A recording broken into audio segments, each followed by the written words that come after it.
Welcome to another Spirecast event. This is episode 6 of Spirecast Season 2, and I'm Drew Deppler, and I'm pleased to be your host on Spirecast today. I'm excited to introduce someone to you that I know well. Alan Ahlgrim will be joining us for a few moments to share some insights about his new book for leaders. Spire is pleased to bring you another resource in this series of pastor health resiliency with Spirecast. Please look up former episodes and resources on the Spire mobile app. You can get that wherever you get apps on your phone. Just search for Spire Network and get connected to download the app. Also, I want to make sure you're making plans to attend this year's Spire conference. I'm excited to be there myself, looking forward to the opportunity. It's September 27th, 28th, and 29th in Orlando, Florida. You can actually sign up at spire.network. That's easy to remember, spire.network. Get the information on the conference and join with a whole lot of leaders who are trying to make a difference in what we do.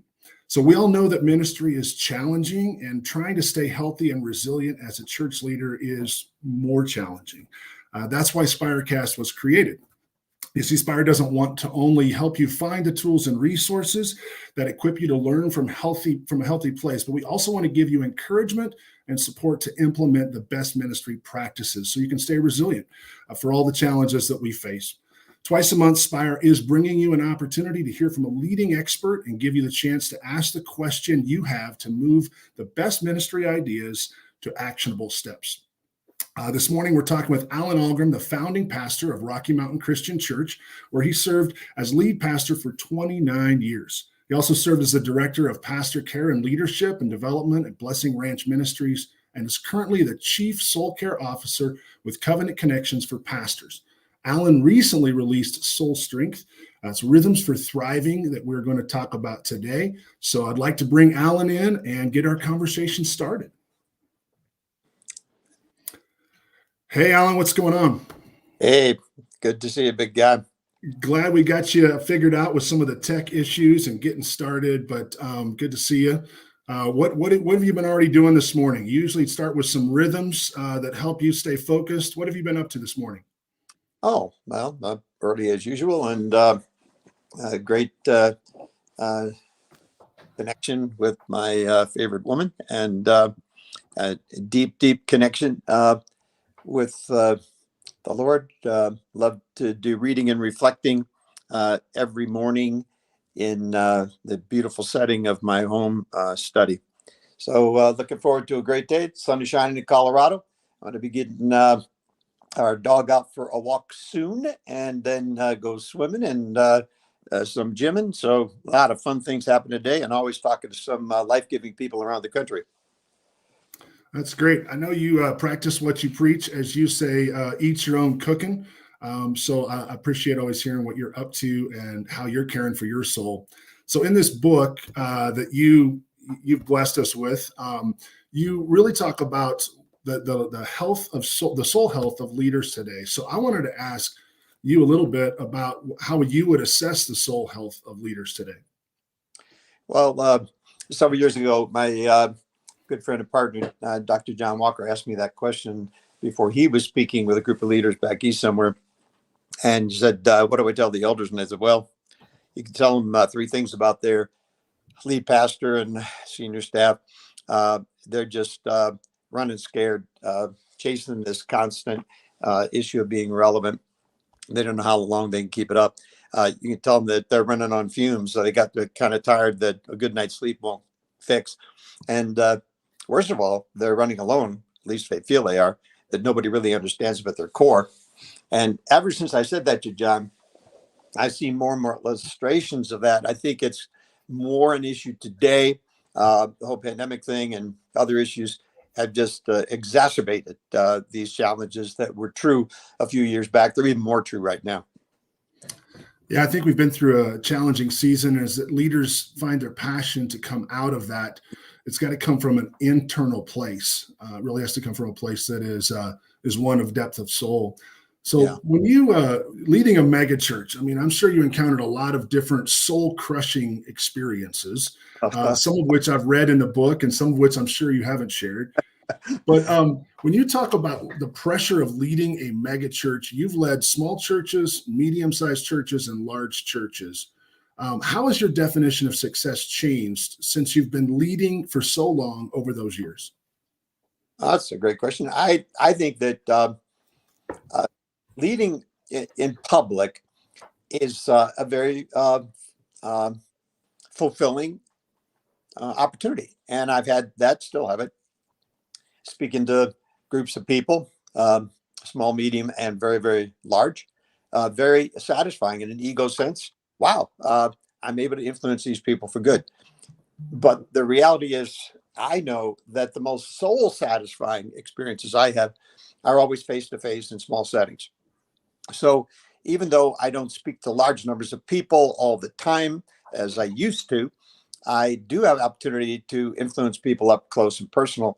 And I have to say that I'm as fulfilled. Actually, I think in some ways I'm more fulfilled now than I've ever been, because I believe that what where life is really found is in the richness of relationships. So I believe that the ideal is to go small and go slow and go strong with a, a life-giving circle of people that God is blessing us with. And we all have that. We all have that. At least we have the opportunity for that.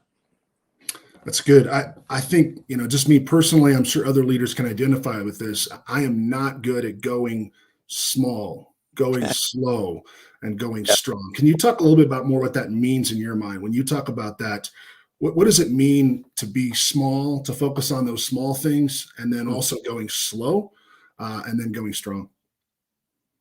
Well, I got myself all gummed up a few years back when I was going to be teaching a doctoral class, and it was on the theme of discipleship. And it just finally, I was able to unlock my mental gridlock and thinking, well, if we were going to disciple like Jesus, how did we do it? And it was obvious. Well, we'd do what Jesus did. Jesus went small. Mm. He went Right.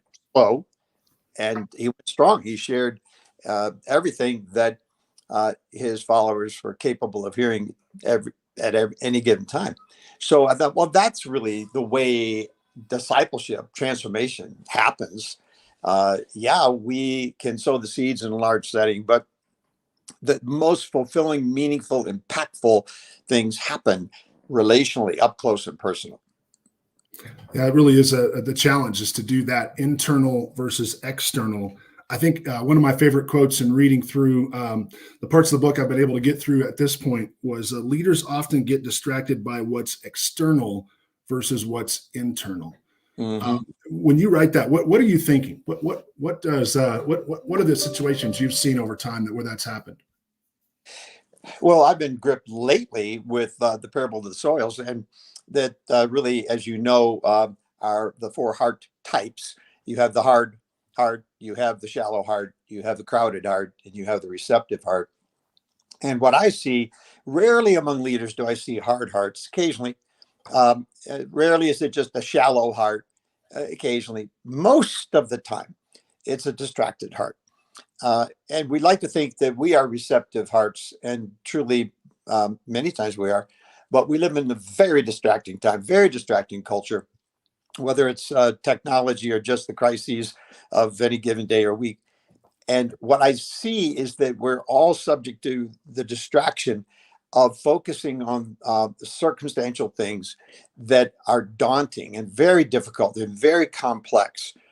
And we have to take care that we're feeding our own soul so that we have the resources to address these issues. So for me, that means we have a responsibility to take care of our own souls. We have to mentor ourselves. So that's why I spend time every day breaking bread with the dead. My morning mentors feed me every day, because I don't know what any given day is going to bring. And to be clear, the breaking bread with the dead are the mentors that have gone before you, spiritual leaders. This isn't some former family members, right? No, we're talking here about C.S. Lewis and Dallas Willard, Oswald Chambers, of course, King David. I read the Psalms and Proverbs every day. I'm always enriched by God's word. Primary source for me of fulfillment and enrichment is God's word. I know I've seen you do that. Appreciate that. Kind of the tagline for this is thriving versus surviving. Mhm. And I think, what do you think when you think of leaders? What are they surviving today that they need to be thriving in? When you think of leaders today in churches that maybe just even this week as they're trying to figure out what is the focus, what's the point of where they're going. Obviously, they're focused on Easter, but what is the difference in your mind between surviving and thriving? Well, I think this week is a perfect illustration of why we need soul care, because every leader is uh, filled with the anticipation of this great gathering, especially if they're in the lead role, speaking, or in some significant role leading in a ministry. And they're anxious about it. They're excited about it. And frankly, I actually talked to one just yesterday, is anxious about it because we feel that there's a lot of pressure. We have this great opportunity. We don't want to blow it. And what strikes me is that the greatest impact we have is not in sharing sermons, but in sharing life messages. And if we can come to understand that the people that are going to be with us are in desperate need of hope, and we can only give what we ourselves have. So if we can find our hope in the community of the resurrection and uh, address those who are coming with the sense of confidence that Christ, the living Christ, is with us, he is in us, he is for us, and that we're part of a community that, I like to say, talking to a couple of my buddies just the other day, it's nice to remind folks that the church actually gathers every Sunday, and what we gather is in celebration that God is with us.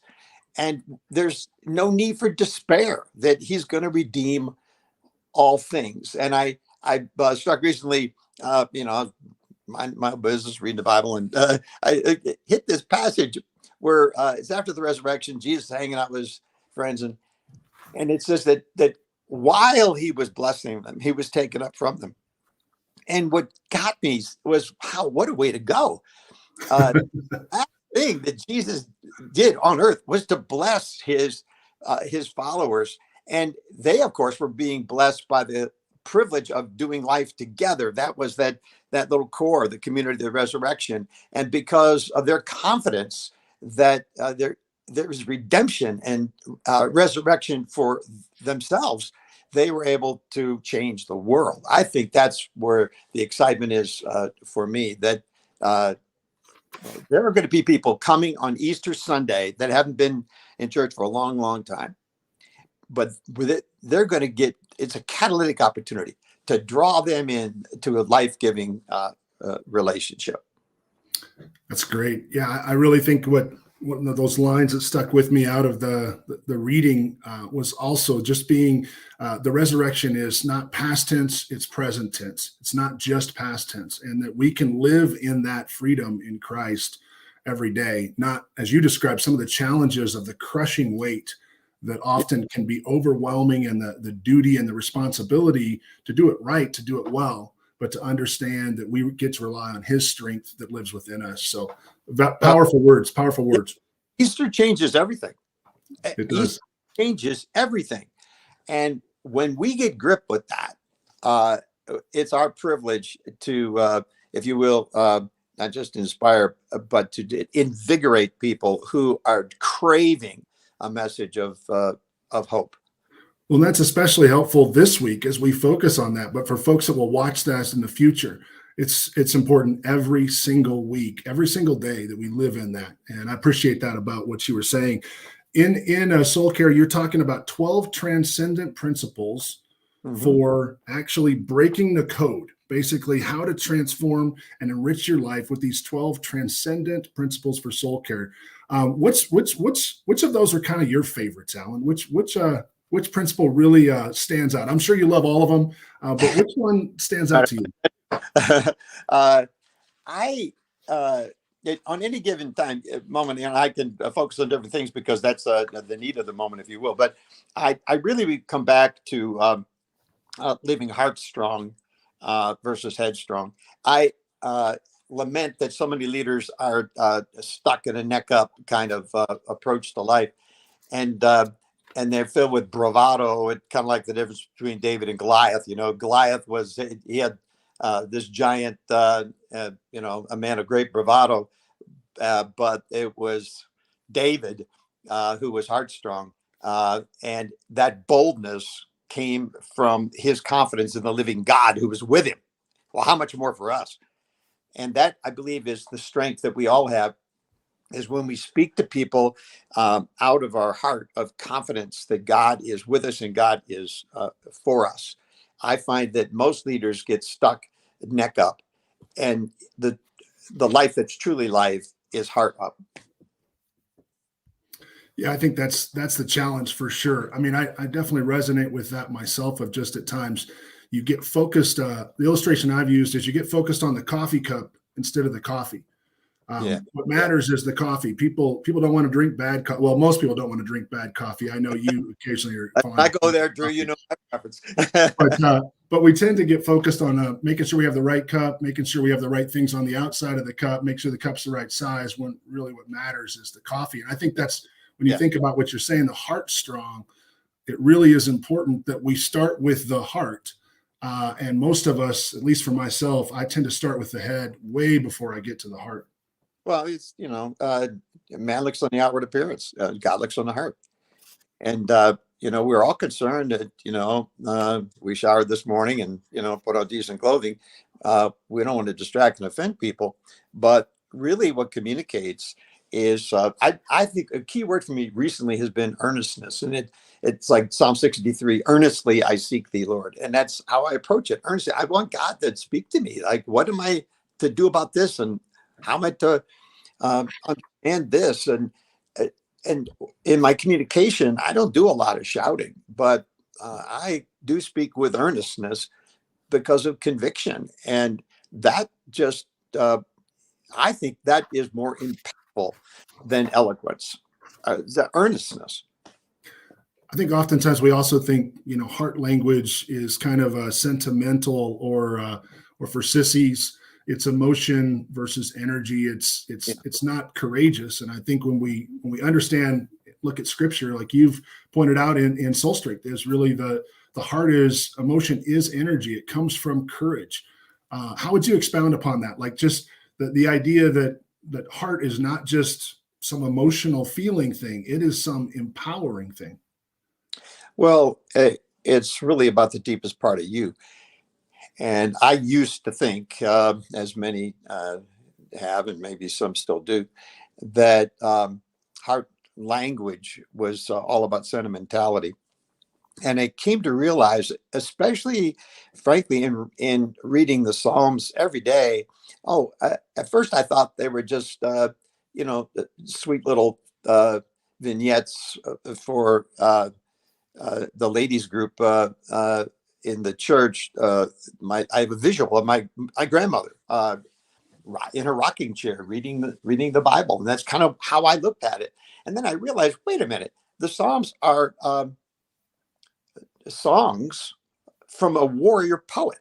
And as I got into that, I realized that David is sharing his heart openly with God in these prayerful songs. And that helped me to get in touch with the need to be honest before God and to celebrate that he is with me and for me. And in fact, that's some of what I was reviewing this morning. I saw it again, back when we were in the throes of a monumental legal battle with Boulder County, a multi-million-dollar legal battle over land use, and how I was challenged in federal court. And I saw God work in giving me words in the moment that enabled us ultimately to be victorious in that legal battle.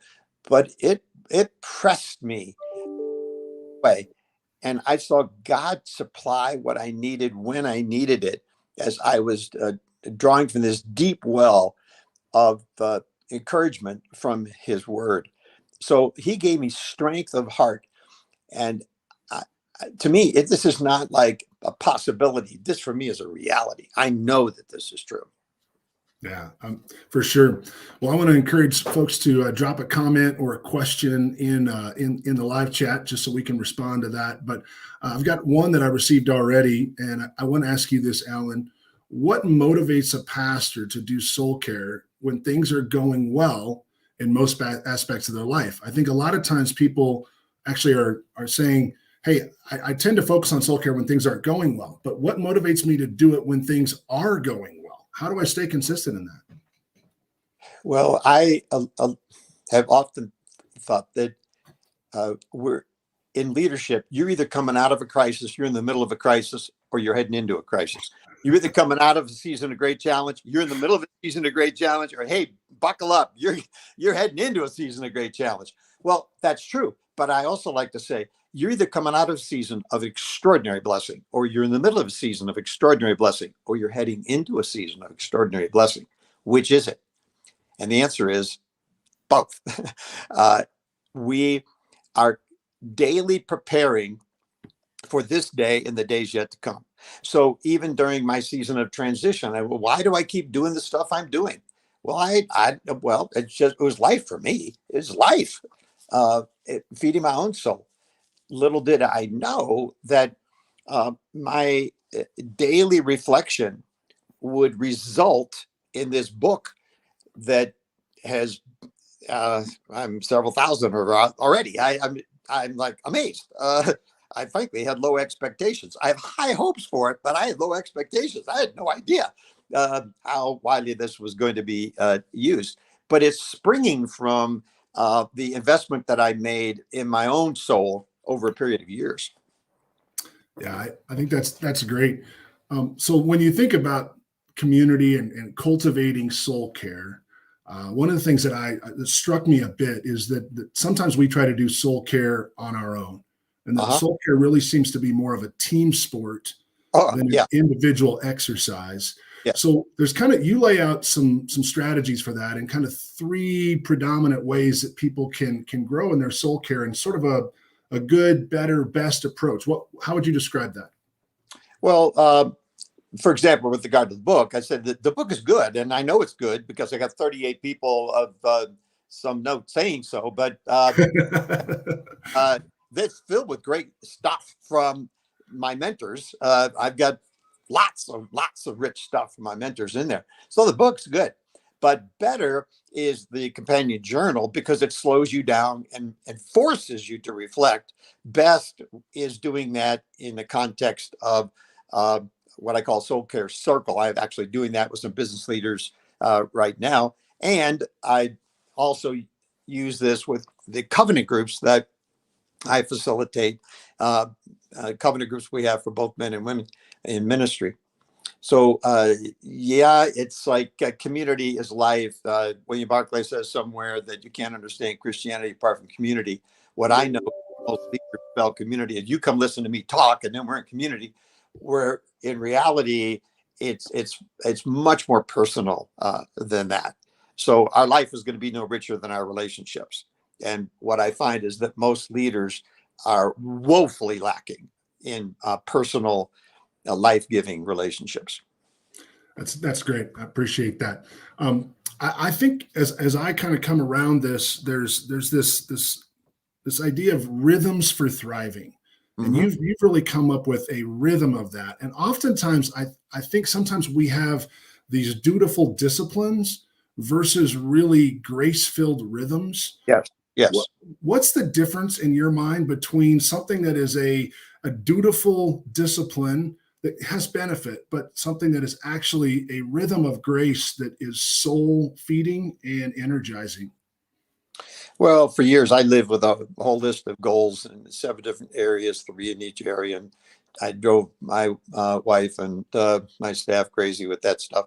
Now I prefer to talk about life-giving rhythms, and especially in 3 categories.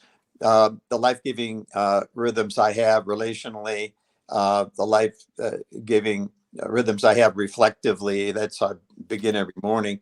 The life-giving rhythms I have recreationally. I mean, the reality is, I just read this yesterday. Depression and anxiety do not like to live together. Depression and activity, rather, do not like to live together. The whole idea is, if we're just sitting in a recliner eating Doritos, that's not life-giving.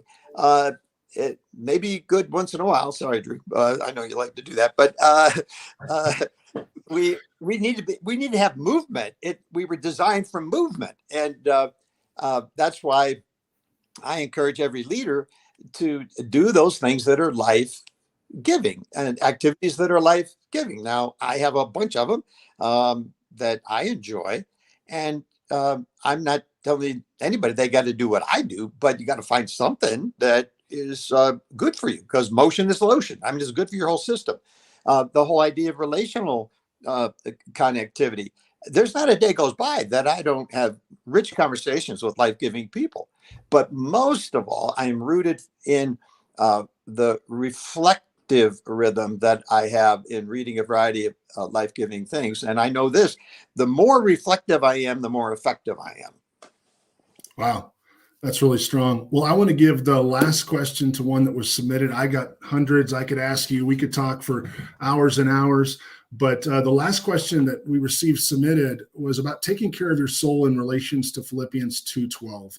About how does soul care fit with working out one's salvation with fear and trembling? How does that fit in your mind as you think about this? Great question. Okay. I am not the Bible scholar that some are, but I do remember on this one, not a setup. I mean, that's a great question. Working on your salvation with fear and trembling, that's kind of how I used to look at it, like effort and fear and pressure, but it's an idiomatic expression for a humble sense of trust. So if we can look at it like that, we work out our salvation in a sense of it's not something that is involved with performance. That's not what it means. It's the working in and realizing that we are in a life-giving trust relationship with the lover of our soul. And that has been a lifelong journey for me to arrive at this point and to have the move beyond stinking thinking and just goofy theology at times. And I can't blame anybody for that except myself, to come to see that God works in us both to will and to do his good pleasure. And I have been called to do some very, very difficult things that I never would have chosen, but I was compelled to do it. And I think that once we have the hardest thing is not the doing, it's the willing. And I've had God empower my will, if you will. And that's just being open to his call. And to me, the great privilege we have is to live with the bigger yes of a life-giving, compelling. And God, by his grace, gives us glimmers of that, indicators of that every single day, if we would just listen up to him. Those are great words, Alan. Thank you so much for that encouragement. To everybody watching along, if you haven't picked up a copy of Soul Strength, I would encourage you to do that. You can get that on YouTube and be blessed as I have been by reading through this. Also want to encourage you to check out Covenant Connections and some of the work that they do, and Alan is leading with a team there. So, Alan, what's the website address for Covenant Connections? Well, it's covenantconnections.life. covenantconnections.life. You can get the book, the journal, off of Amazon, of course. That's how I got my first one myself. Barnes and Noble and Books A Million, and it's easy to get. Yeah. Well, thanks, Alan. I appreciate it. Thanks for being our guest today. For everybody watching, don't forget to check out the other episodes of Spirecast on the Spire mobile app. And remember to register for the 2022 Spire Conference. Alan, are you going to be able to make it this year? Absolutely. All right. We'll see you in Florida. Register at spire.network. Thanks again for joining with us. See you next time. Bye-bye.